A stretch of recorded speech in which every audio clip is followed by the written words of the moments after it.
on prend la direction à présent de Fréjus et on retrouve tout de suite David Racheline, sénateur maire Front National de la ville. Bonjour et merci d'être en direct avec nous sur iTélé. Vous faites partie de cette trentaine de maires qui avaient pris un arrêté comme à Villeneuve-Loubet.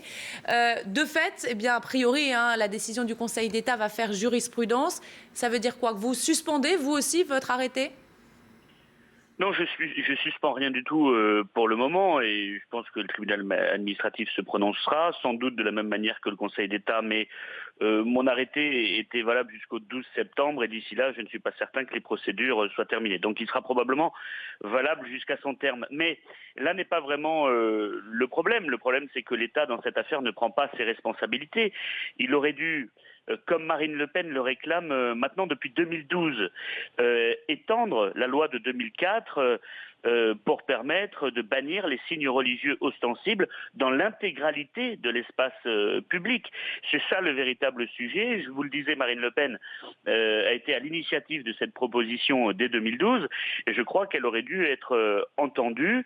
Dans l'attente, eh bien, le communautarisme continue à se développer et cette décision du Conseil d'État est extrêmement inquiétante, regrettable, mais pas très surprenante, effectivement, vu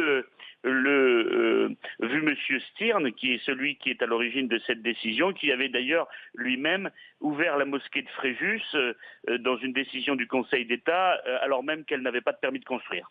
Vous accusez le Conseil d'État de faiblesse. Faiblesse par rapport à quoi?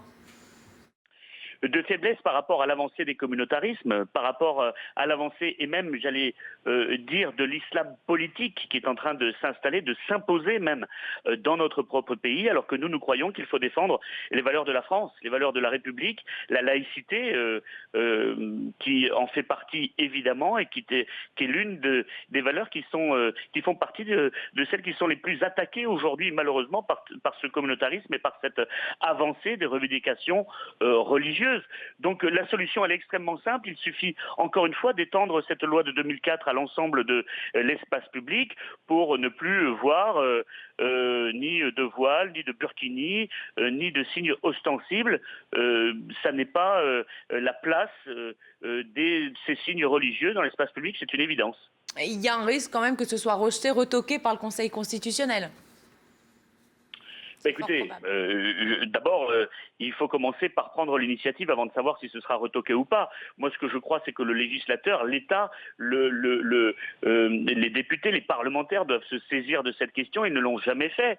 Et ça pose d'ailleurs toute la question de l'ambiguïté des Républicains sur ce sujet, qui ont laissé rentrer, je le rappelle quand même, dans notre territoire, pendant le mandat de Nicolas Sarkozy, quasiment 1 million d'immigrés en quelques années, qui n'ont jamais su freiner cet islam politique. Ils l'ont même d'ailleurs organisé et installé avec le Conseil français du culte musulman, au sein duquel ils ont mis l'UOIF comme principal partenaire. Est-ce que vous seriez prêt à aller jusqu'à un changement de la Constitution, puisque c'est ce qu'il faudrait faire si le Conseil constitutionnel devait s'y opposer? Je ne sais pas, je crois qu'il faut étudier ces questions. Ce qui est sûr, c'est qu'on ne peut pas laisser avancer de cette manière-là l'islam radical politique. Et donc il faut être à l'initiative, je rappelle, cette proposition de Marine Le Pen qui me paraît absolument essentielle, qui est la bonne solution. C'est ce que l'État doit faire dès aujourd'hui et s'il ne le fait pas, espérons que Marine Le Pen puisse le faire dès la prochaine élection présidentielle. Merci beaucoup David Racheline, sénateur maire Front National de Fréjus, d'avoir été donc en direct avec nous.